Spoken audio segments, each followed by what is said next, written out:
आइए हम लोग ईश्वर को धन्यवाद दें। प्रभु ने फिर से हमें अवसर प्रदान किया है कि हम प्रभु के वचन पर मनन चिंतन कर सके।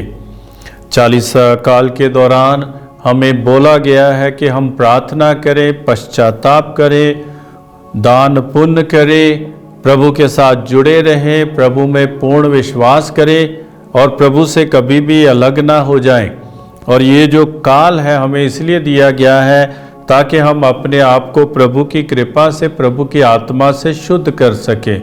जब हम लोग प्रभु को अपने जीवन में प्रभु का अनुभव करते हैं तो हम लोग धन्य हो जाते हैं।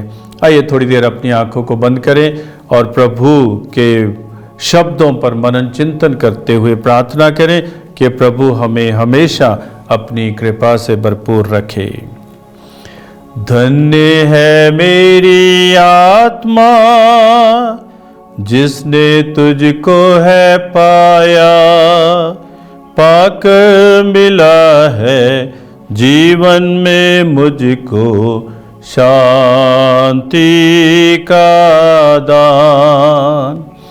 धन्य है मेरी आत्मा, मेरी आँखों को ज्योति दे दे तू, ताकि जो कुछ भी देखूं मैं। मेरी आँखों को ज्योति दे दे तू, ताकि जो कुछ भी देखूं मैं। उसमें प्रभु मैं तुझको ही पाऊं, तेरा ही गुण गाऊं मैं। धन्य है मेरी आत्मा जिसने तुझको है पाया, पाकर मिला है जीवन में मुझको शांति का दान। धन्य है मेरी आत्मा, मेरे हृदय को शांति दे दे तो, ताकि जिससे भी मिलूं मैं। मेरे हृदय को शांति दे दे तो, ताकि जिससे भी मिलूं मैं। तेरा ही पैगाम देता रहूं मैं, तुझको बजता रहूं मैं। धन्य है मेरी आत्मा जिसने तुझको है पाया, पाकर मिला है जीवन में मुझको शांति का दान। धन्य है मेरी आत्मा, मेरी आत्मा को शक्ति दे दे तो, ताकि जो कर्म करूं मैं। मेरी आत्मा को शक्ति दे दे तो, ताकि जो कर्म करूं मैं। तेरी ही इच्छा पूरी हो मुझ में, तुझसे ही तर जाऊं मैं। धन्य है मेरी आत्मा जिसने तुझको है पाया, पाकर मिला है जीवन में मुझको शांति का दान। धन्य है मेरी आत्मा। प्रिय भाइयों तथा बहनों, इब्रानियों के पत्र में हम पढ़ते हैं कि अपनी नजर प्रभु की ओर लगाए रखें। हम जब प्रभु की ओर अपनी नजर लगाए रखते हैं तब हम भटकते नहीं हैं, हम सीधी सच्ची राहों पर चलते हैं।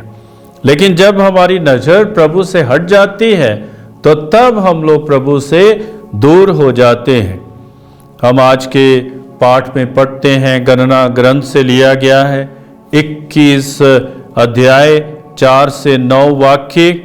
यात्रा करते करते लोगों का धैर्य टूट गया, और वे यह कहते हुए ईश्वर और मूसा के विरुद्ध बुनबुनाने लगे, आप हमें मिस्र देश से निकालकर यहाँ मरुभूमि में मरने के लिए क्यों ले आए हैं? यहाँ ना तो रोटी मिलती है और ना पानी।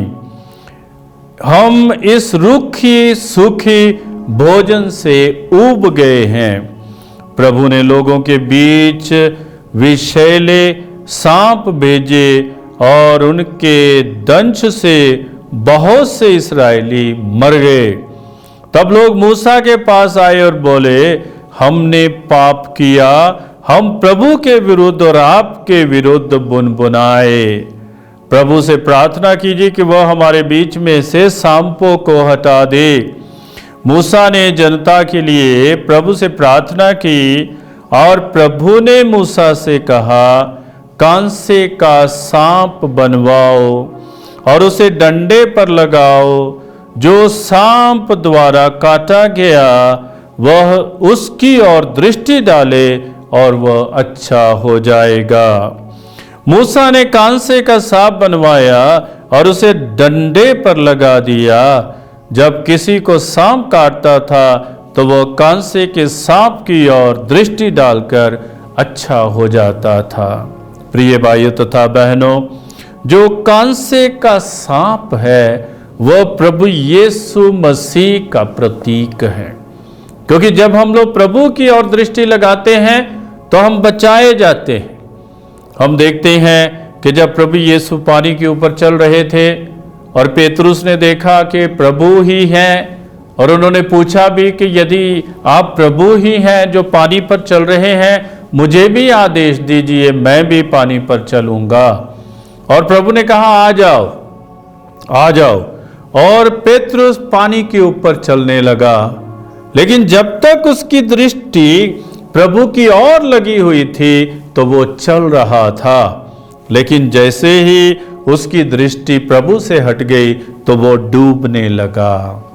ये विश्वास की करामात है।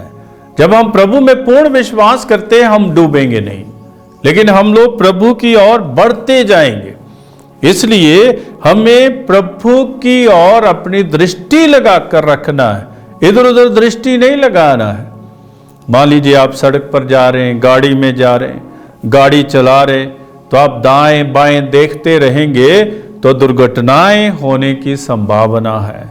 लेकिन जब आप सीधा देखेंगे तो आप जानेंगे कि हमें इसी रास्ते पर चलना है। आगे से कौन आ रहा है, कौन जा रहा है, कौन गाड़ी आ रही है, कौन गाड़ी जा रही है, तो हम जो है दुर्घटनाओं से बच जाएंगे। ऐसे ही हमारी दृष्टि प्रभु की ओर लगनी चाहिए, क्योंकि जब हम लोग प्रभु की ओर अपनी दृष्टि लगाएंगे तो हम बचाए जाएंगे, हम मुक्त किए जाएंगे।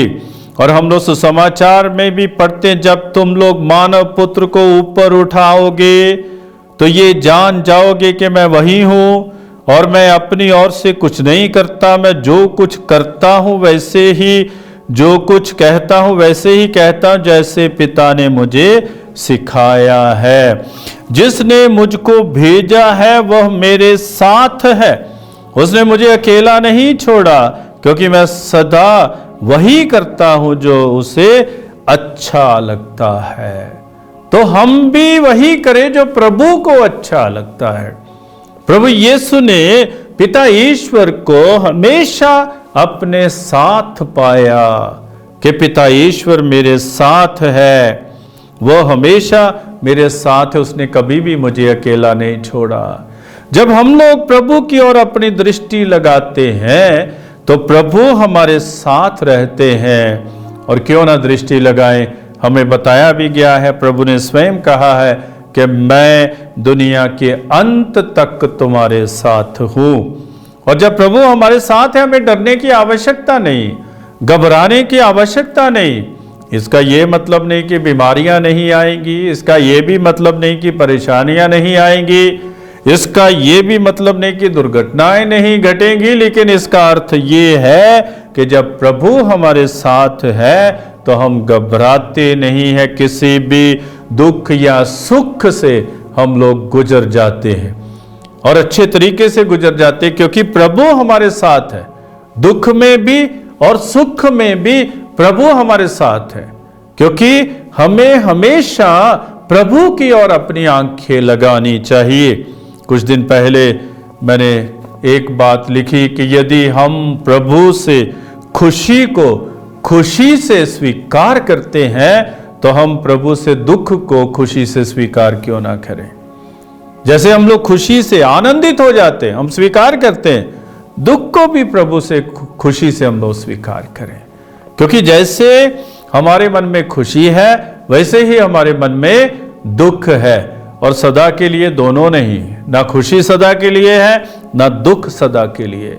तो क्यों नहीं विश्वास में आगे बढ़े, विश्वास में आगे बढ़े कि दुख आया है तो दुख जाएगा भी, और खुशी जो है आनंद हमारे जीवन में पैदा होगा।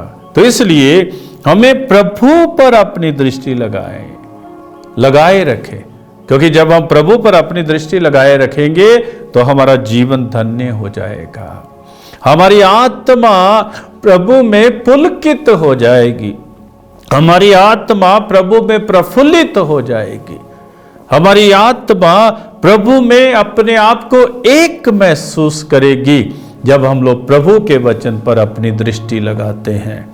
लेकिन जब हम लोग प्रभु के वचन पर दृष्टि नहीं लगाते, प्रभु के ऊपर दृष्टि नहीं लगाते, प्रभु की ओर देखते नहीं है और प्रभु पर पूर्ण भरोसा नहीं करते, प्रभु पर पूर्ण विश्वास नहीं करते, तो तब हमारे जीवन में दुख ही दुख है। जैसा हमने आज पहले पाठ में देखा है कि लोग मूसा के विरुद्ध और ईश्वर के विरुद्ध बुनबुना रहे थे कि कहां ले आए।